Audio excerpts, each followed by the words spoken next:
بسم اللہ الرحمن الرحیم۔ سمرقند تاریکی میں ڈوبا ہوا تھا، آسمان پر سیاہ بادلوں کی وجہ سے ہاتھ کو ہاتھ سجائی نہ دیتا تھا۔ آسمان پر کوئی تارا نظر آتا تھا، نہ زمین پر کوئی چراغ۔ تمام لوگ سو چکے تھے، اس عالم میں صرف ایک شخص جاگ رہا تھا۔ رات کی تاریکی میں یہ شخص اپنے گھر سے نکلا اور دائیں بائیں جانکے بغیر سیدھا قصر عمارت کے پاس چلا گیا۔ اس نے محل پر ایسے قاہرانہ نگاہ ڈالی کہ اگر اس میں انگارے ہوتے تو یہ محل خاکستر ہو جاتا۔ معاً اس نے قدم تیز کیے اور اپنی منزل مقصود کی طرف روانہ ہو گیا۔ وہ شہر سے نکل کر درختوں کے ایسے جھنڈ میں داخل ہو گیا جہاں وحشی درندوں اور خونخوار جانوروں کی دہشتناک آوازیں سنائی دے رہی تھی۔ جنگل خوفناک تاریکی میں ڈوبا ہوا تھا، مگر یہ آدمی اس خطرناک منظر سے بے پرواہ ہو کر منزل مقصود کی طرف گامزن رہا۔ اگلا مقام اس سے بھی زیادہ خوفناک اور دل دہلا دینے والا تھا۔ چلتے چلتے جب وہ اس پتھر کے پاس پہنچا جو مندر کے پہلو میں تھا تو ہیبت کی وجہ سے چند قدم پیچھے ہٹ گیا۔ اس پر اتنا خوف طاری ہوا جو عام لوگوں پر خوفناک درندے دیکھ کر بھی نہیں ہوتا۔ اس کا سبب یہ نہیں تھا کہ یہ شخص کوئی بزدل انسان یا نوعمر لڑکا تھا، بلکہ اس جری اور دلیر شخص کے دل میں بچپن سے ہی مندر کی ہیبتناک تہمات بٹھا دیے گئے تھے اور یہ انہی تہمات میں پروان چڑھا تھا۔ چنانچہ یہ مندر کی مخفی قوتوں اور اسرار رموز سے اتنا خائف تھا کہ میدان جنگ کے سنسنائی ہوئی تلواروں کا خوف اس کے مقابلے میں ہیچ تھا۔ وجہ یہ تھی کہ اس مندر میں ہر کسی کو آنے کی اجازت نہ تھی۔ اس میں تو صرف وہی کاہن داخل ہو سکتا تھا جو نفس کش ریاضتیں کر کے اور زبردست قسم کی مشقتیں اٹھا کر رشی بن چکا ہو، اور جو شخص رشی بن کر اس میں داخل ہو جاتا وہ دنیا کی رونق اور اس کی لذتوں کو اپنے اوپر حرام کر لیتا۔ چنانچہ یہ جری اور شجاع شخص پروہتوں کے خوف سے قدم آگے نہ بڑھا سکا۔ کچھ عرصہ کھڑا رہنے کے بعد اپنے آپ کو سنبھالتے ہوئے دروازہ کھٹکھٹانے کا سوچ ہی رہا تھا کہ اندھیرے میں بڑے سر والی ڈراؤنی شکل دکھائی دی جس کی داڑھی وسیع و عریض اور بال لمبے لمبے تھے۔ یہ اسے دیکھ کر مزید خوفزدہ ہو گیا۔ قریب تھا کہ وہ با کھڑا ہوتا، لیکن جب اس نے اس کا نام لے کر انسانی آواز میں اسے پکارا تو یہ سمجھ گیا کہ یہ مندر کا دربان ہے اور مجھے لینے آیا ہے۔ یہ اس کے پیچھے پیچھے چل پڑا، لیکن اس کا دل آنے والے منظر سے دھڑک رہا تھا۔ دربان اسے اپنے ہمراہ ایک طویل ترین سرنگ میں لے گیا جس کے دونوں اطراف میں تانبے کے منقش چراغ روشن تھے اور ان سے نیلی رنگت کی روشنی نکل کر دیواروں کے پتھروں پر رقص کر رہی تھی۔ اس سرنگ میں ان دیوتاؤں کے ہیبتناک تصویریں رکھی ہوئی تھی جن کے آنکھوں سے سرخ شعلے نکل رہے تھے اور یہ آنکھیں بڑے بڑے نڈر لوگوں کے دل دہلا دیتی۔ سرنگ کی دونوں جوانب چھوٹے چھوٹے سوراخ تھے جن میں کبھی ہوا پورے زور سے داخل ہوتی تو ایسے آوازیں نکلتی کہ سننے والے کو بہرا کر دیتی۔ یہ دونوں چلتے چلتے ان ریشیوں کے پاس پہنچے جنہیں کبھی کبھار بادشاہ ہی دیکھ سکتا تھا اور سارے حکمران ان کی بات رد نہیں کر سکتے تھے، مبادا ان کی بات نہ ماننے کی وجہ سے کوئی مصیبت نہ آن پڑے۔ یہ آدمی ہیبت اور دہشت کی وجہ سے ارد گرد دیکھتا نہ نظر بھر کر پروہتوں کو دیکھتا، البتہ ان کی باتیں ان کے کانوں میں پڑ رہی تھی اور یہ انہیں ایسے سن رہا تھا جسے خواب دیکھ رہا ہو۔ اس نے نظریں جھکائے ہی اندازہ لگایا کہ ان میں سے ایک پروہت سمرقند کا ماضی یاد کر رہا ہے اور اہل وطن کی بدعمالیوں پر آنسو بہا رہا ہے اور بڑے دکھ کے ساتھ بیان کر رہا ہے کہ مسلمان کس طرح ناگہانی آفت کی طرح آئے اور انہوں نے سمرقند کا تاج و تخت الٹ دیا۔ اب ان کی نکلنے کی تمام امیدیں ختم ہو گئی ہیں اور سوائے ترکش دان کے آخری تیر چلانے کی کوئی چارہ نہیں، اور وہ یہ کہ ہم نے سنا ہے کہ اس قوم کا حکمران بڑا عادل ہے اور منصف مزاج ہے۔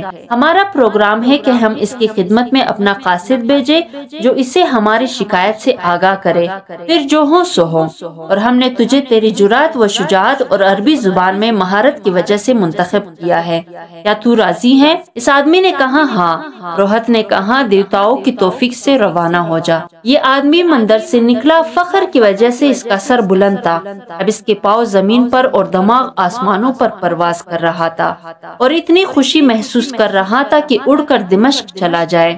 چنانچہ یہ آدمی زیادہ سفر لے کر چل پڑا۔ دن اور رات، ہفتے اور مہینے مسلسل سفر سفر کرتا رہا۔ سمرقند سے بخارا، بخارا سے بلخ، بلخ سے ہرات، ہرات سے موصول، موصول سے حلب، حلب سے دمشق۔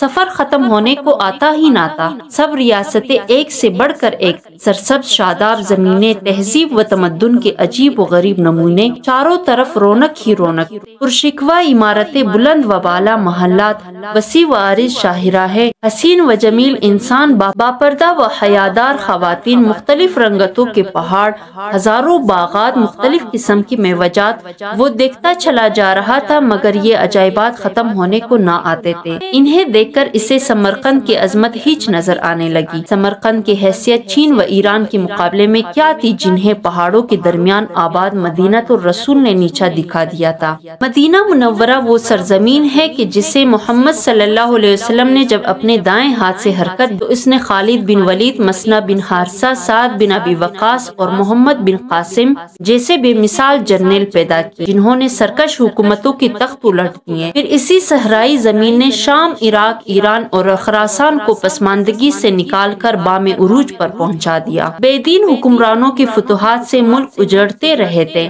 مگر اسلامی حکومتوں کی فتوحات سے دنیا آباد ہوتی چلی گئی۔ بالآخر وہ دمشق پہنچا اور اسے پہلی نظر سے دیکھ کر یوں چونک پڑا جیسے نیند سے بیدار ہوا ہو۔ بڑے بڑے ترقی یافتہ ملکوں کے بادشاہوں کی ملاقات کے تصور سے اس کا دل دھڑکنے لگا۔ یہ دمشق ہے، مسلمانوں کا دارالحکومت، جلال و جمال کا دل فریب دارالسلطنت، دولت و ثروت کی کان، تقوی اور شرافت کا گہوارہ۔ یہی سے ایسا فرمان جاری ہوتا ہے جس کے سامنے دمشق سے سمرقند اور سمرقند سے اسپین تک کی امراء کی گردنیں جھک جاتی ہیں، اور یہی وہ مرد حکمران بستا ہے جس کے سامنے قیصر روم، کسریٰ، ایران، سکندر، ان کے عظمتیں نقش بر آب ہو گئیں، اور جس کے بعد کو چین کے کہساروں سے لے کر بحر ظلمات تک ٹالنے والا کوئی نہیں۔ دل میں خیال آیا کہ اس حکمران تک رسائی کیسے حاصل ہوگی۔ مسافر ہوں، پہلے کبھی یہاں آیا بھی نہیں۔ نا امیدی پیدا ہوئی۔ رات گزارنے کے لیے ایک سرائے میں ٹھہرا۔ صبح ہوئی تو خوبصورت جوڑا زیبتن کیا اور خلیفہ کی ملاقات کو نکلا تو کسی آدمی سے خلیفہ کے متعلق پوچھتے ہوئے دہل گیا۔ اسے خیال آیا کہ نصف خطہ ارض کے حکمران سے ملنا جوئے شیر لانا ہے۔ اسے یاد آیا کہ دنیا کے بادشاہ کس طرح کسریٰ ایران کے سامنے لرزا اور ترسا کھڑے ہوتے تھے۔ وہ محض شبہے اور ناپسندیدہ جملے کی بنا پر ان کو درندوں کے حوالے کر دیتا تھا۔ اس نے اپنے جان کے خطرے کے پیش نظر خلیفہ سے ملاقات کا خیال دل سے نکال دیا اور سوچنے لگا کہ جان گنوا کر ملک کی آزادی میرے کس کام۔ انہی سوچوں اور گھبراہٹوں میں گم ادھر ادھر گھومتا رہا۔ جب کسی پرشکوہ محل کے سامنے گزرتا تو رونق اور ٹاٹ باٹ دے کر اسے خلیفہ کا گھر خیال کر کے ششت و حیران رہ جاتا اور ملاقات کے تصور سے دل بیٹھ جاتا۔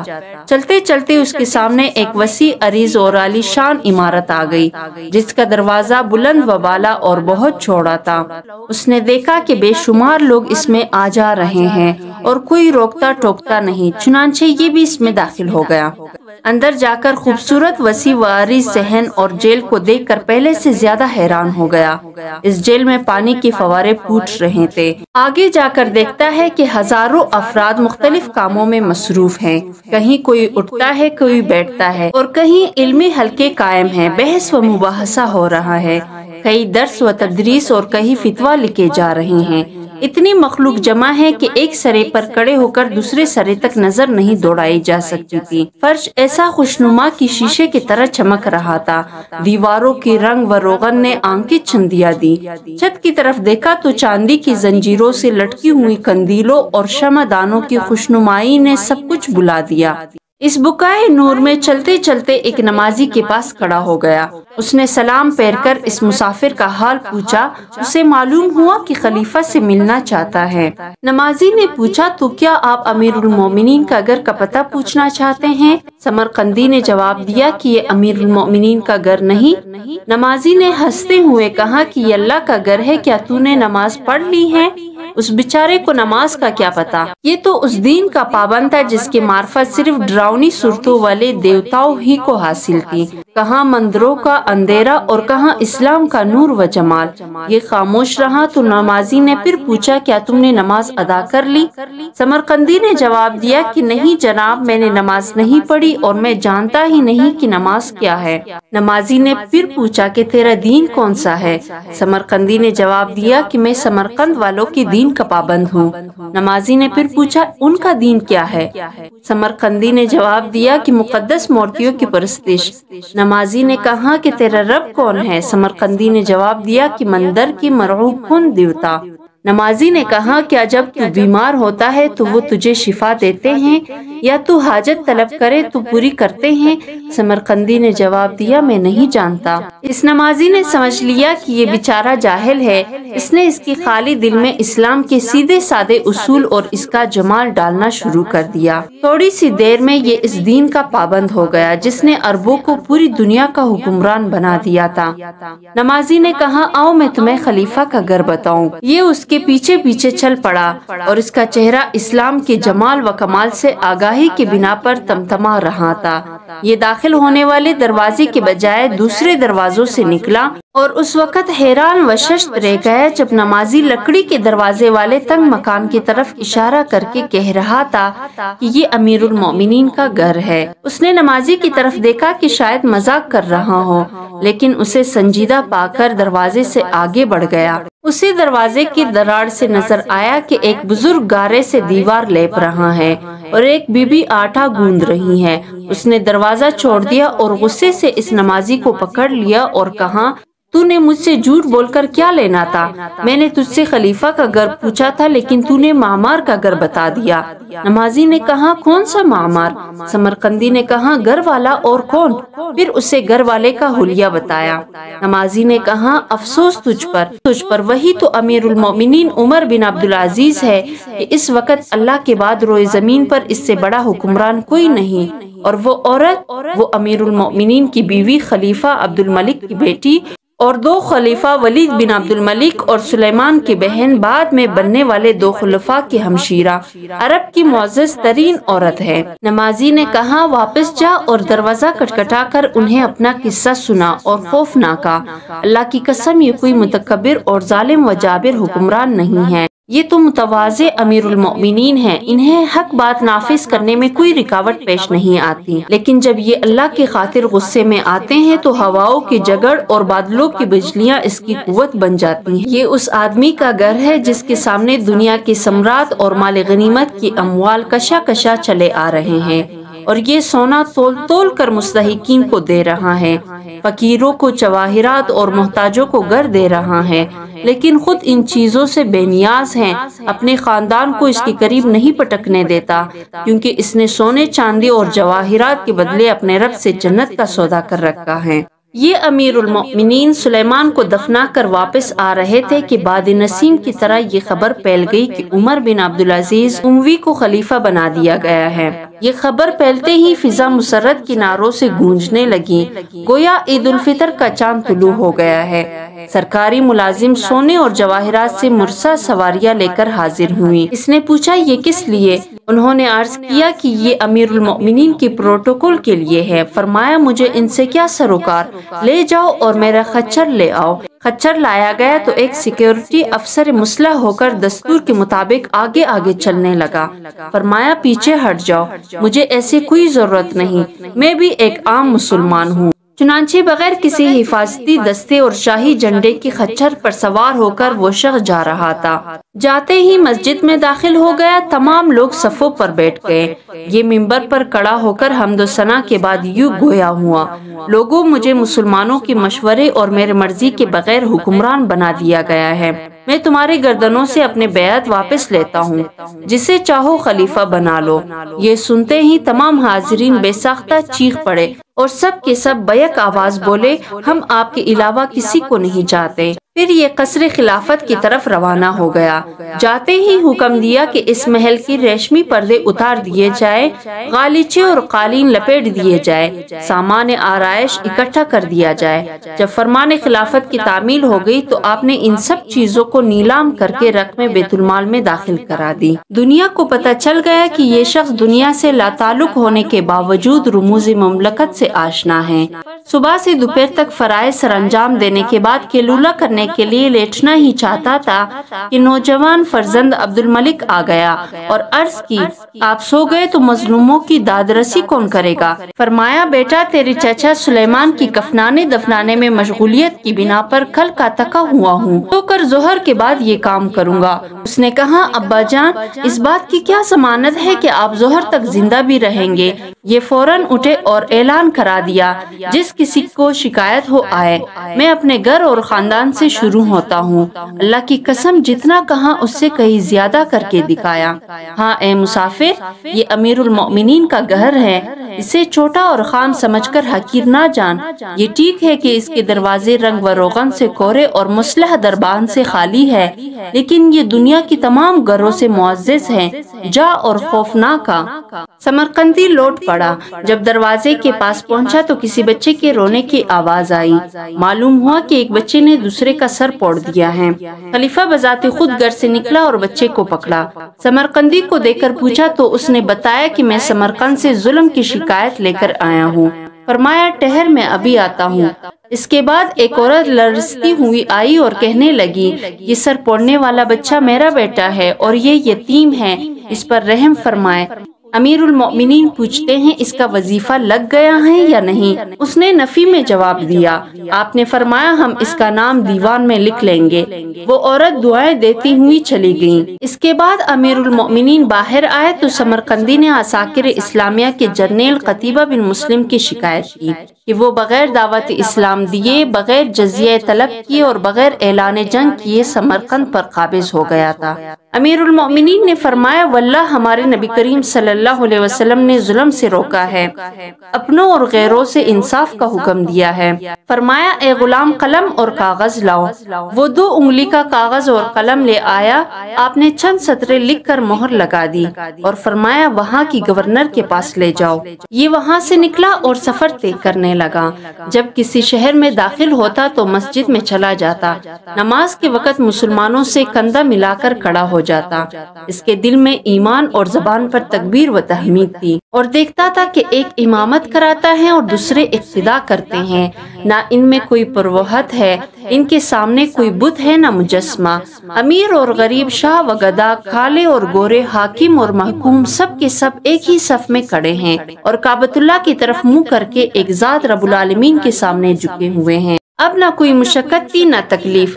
جب کسی شہر کی مسجد میں جاتا وہ مسافر سمجھ کر مہمانی کرتے۔ اب یہ سوچتا ہے کہ میری آمد اور واپسی کے درمیان کتنا فرق ہے۔ آیا تھا تو غریب پردیسی تھا، جا رہا ہوں تو نعمتوں سے لدا ہوا واپس مندر پر پہنچا۔ لیکن اس مرتبہ نہ ڈراؤنے مجسموں کا خوف، نہ نیلے چراغوں کا ڈر، کیونکہ نور اسلام سے اس پر واضح ہو گیا کہ یہ بے جان بت نہ نفع دے سکتے ہیں نہ نقصان۔ البتہ اس نے اپنے قبول اسلام کو مخفی رکھا۔ اس نے مندر کا دروازہ کھٹکھٹایا، دروازہ کھول دیا گیا۔ اندر والے اسے زندہ و سلامت دیکھ کر ششت رہ گئے۔ اس نے اپنے سفر بیان کر کے ان کو اور بھی حیران کر دیا۔ انہوں نے اسے جلد از جلد گورنر کے پاس بھیجا۔ گورنر نے رقعہ کھول کر پڑھا تو اس میں حکم تھا کہ موجودہ کور کمانڈر اور کاہنوں کا جھگڑا نمٹانے کے لیے خصوصی عدالت مقرر کی جائے اور جج جو فیصلہ کرے اسے نافذ کر دیا جائے۔ گورنر نے سر اطاعت خم کرتے ہوئے عدالت تشکیل دی اور جمیع بن حاضر کو جج مقرر کر دیا۔ عدالت کی تشکیل کی خبر سن کر پروہت خوشی سے تمتما اٹھے، لیکن لمحے بھر کی خوشی کے بعد ان کے چہرے ایسے سیاہ ہو گئے جیسے صاف آسمان پر کالا بادل چھا گیا ہو۔ انہوں نے یقین کر لیا کہ یہ عدالت بھی مسلمانوں کی دھوکہ بازی کا نیا باب ہوگی۔ مقررہ تاریخ آ پہنچی، تمام لوگ مسجد میں جمع ہو گئے۔ ایک طرف سمرقند کی پروہت بیٹھ گئے اور دوسرے طرف عرب کا اسکندر، جس کے برابر مشرق میں کوئی فتوحات حاصل نہ کر سکا تھا۔ لوگوں کی آنکھیں مسجد کے دروازے پر لگی ہوئی تھی۔ تھوڑی دیر بعد ایک دبلا پتلا اور نحیف و نزار شخص چھوٹی سی ٹوپی سر پر رکھ کے مسجد میں داخل ہوا۔ اس کے ساتھ اس کا غلام تھا۔ وہ آتے ہی 2 نفل ادا کر کے مسجد کے ستون سے لگ کر بیٹھ گیا اور اس کا غلام پاس کھڑا ہو گیا۔ یہ خصوصی عدالت کا جج جمی بن حاضر تھا۔ جج کو دیکھ کر پروہتوں کی آخری امید بھی ختم ہو گئی۔ یہ کیسے ہوگا کہ یہ شخص فاتح اعظم کے خلاف اور مغلوب پروہتوں کے حق میں فیصلہ سنائے۔ جج کے غلام نے بغیر کسی لقب و کنیت کے سپہ سالار کو پکارا۔ وہ آ کر دائیں جانب بیٹھ گیا۔ پھر پروہتوں کے سربراہ کو بلایا، وہ بائیں جانب بیٹھ گیا۔ مقدمہ کی سماعت شروع ہو گئی۔ خصوصی عدالت کی جج نے کمزور و نحیف آواز میں پروہتوں کی پروہت سے کہا کہ اپنا دعویٰ پیش کرو۔ اس نے کہا، عساکر اسلامیہ کے سپہ سالار نے بغیر دعوت اسلام اور بغیر جزیہ طلب کیے اور بغیر اعلان جنگ کیے دھوکے سے ہمارا ملک پر قبضہ کر لیا ہے۔ جج نے جرنیل سے جواب دعویٰ طلب کیا تو اس نے کہا، اللہ آپ کو حق و انصاف پر گامزن رکھے۔ اللہ تعالیٰ نے ہمارے ذریعے اس ملک کو کفر سے نجات دی اور مسلمانوں کو اس کا وارث بنایا۔ جج نے پوچھا، کیا تم نے دعوت اسلام دی تھی اور ان کے انکار پر ان سے جزیہ طلب کیا تھا اور پھر اعلان جنگ کیا تھا؟ جرنیل نے کہا، نہیں۔ جج نے کہا، گویا تم نے اقرار کر لیا ہے۔ سنو، اللہ نے اس دین کی نصرت اس وجہ سے کی ہے کہ یہ حق و انصاف کا داعی ہے، اس لیے نہیں کہ ہم ملکوں پر بغیر حق کے قبضے کرتے پھرے۔ میرا فیصلہ یہ ہے کہ مسلمان اس ملک سے نکل جائے اور سرحد پر جا کر اسلامی دستور کے مطابق دعوت اسلام پیش کرے، پھر جزیہ طلب کرے۔ اگر یہ ان کے لیے بھی ناقابل قبول ہو پھر اعلان جنگ کرے۔ اس کے بعد عدالت برخاست ہو گئی۔ ایک طرف سے جج نکل گئے اور دوسری طرف سے عساکر اسلامیہ کا سپہ سالار۔ مندر والے بھی سن کر چھل دیے، مگر باقی لوگ کھڑے کے کھڑے رہ گئے۔ ہماری سمرقندی بائی نے بڑے پروہت کے چہرے کی طرف دیکھا تو جانچ گیا کہ اس ناقابل یقین فیصلے کے بعد اس کے چہرے پر نور اسلام کی کرنیں چمکنے لگی ہیں اور اسے اسلام کی سرسبز و شاداب و جلال و جمال سے منور دنیا نظر آ گئی ہے۔ اسے اندازہ ہو گیا کہ اس نے اپنے دین کو خیر بات کہنے کا ارادہ کر لیا ہے۔ چند گھنٹے گزرنے کے بعد فضا بگل کی آواز سے گونجنے لگی۔ چاروں طرف جھنڈے بلند ہونے لگے اور افواج اسلامیہ سمرقند سے نکلنے لگے۔ پروہتوں نے حیرت سے پوچھا، یہ کیا ہو رہا ہے؟ لوگوں نے بتایا کہ فیصلہ نافذ ہو گیا اور لشکر جا رہا ہے۔ یہ وہ لشکر ہے جو مدینہ منورہ سے چلا تو سمرقند تک کوئی طاقت اس کے سامنے ٹھہر نہ سکتی تھی اور اس نے کیسر و کسرا کی ٹڈی دل لشکروں کو کچل دیا تھا۔ آج اسے دبلے پتلے نحیف و نزار اور پست آواز والے بوڑھے کے آواز نے نکال باہر کیا ہے۔ اب یہ لشکر سرحد پر جا کر دستور کے مطابق دشمن کو دعوت اسلام دے گا، قبول نہ ہونے کی صورت میں جزیہ طلب کرے گا، پھر جزیہ سے انکار کی صورت میں دشمنان دین سے اعلان جنگ کرے گا۔ تو کیا آپ سمرقند اس لشکر کو روک سکے گا جسے روم و ایران اور چین کی افواج نہ روک سکی؟ اور کیا مندر کے پتھر اس سیل روا کو روک سکیں گے؟ ہرگز نہیں۔ بڑا پرہت اپنے ساتھیوں سے پوچھنے لگا، تمہارا کیا خیال ہے؟ سمرقندی بائی نے کہا، سنو، اشہد ان لا الہ الا اللہ و اشہد ان محمد عبدہ و رسولہ۔ یہ سن کر مندر کا سب سے بڑا پرہت بھی بولا، اشہد ان لا الہ الا اللہ و ان محمد عبدہ و رسولہ۔ پروہت کی شہادت الحق دینی ہی تھی کہ پورا سمرقند نعرہ تکبیر سے گونج اٹھا۔ مسلمان فوجیں سمرقند میں داخل ہو گئی۔ نہ کوئی حاکم رہا نہ محکوم، نہ غالب نہ مغلوب، سب کے سب بائی بائی بن گئے۔ کسی عربی کو کسی اجمی پر اور کسی اجمی کو عربی پر کوئی فضیلت نہ رہی مگر تقوی کے بنا پر۔ سمرقند اس وقت سے اسلام میں داخل ہوا اور انشاءاللہ داخل رہے گا۔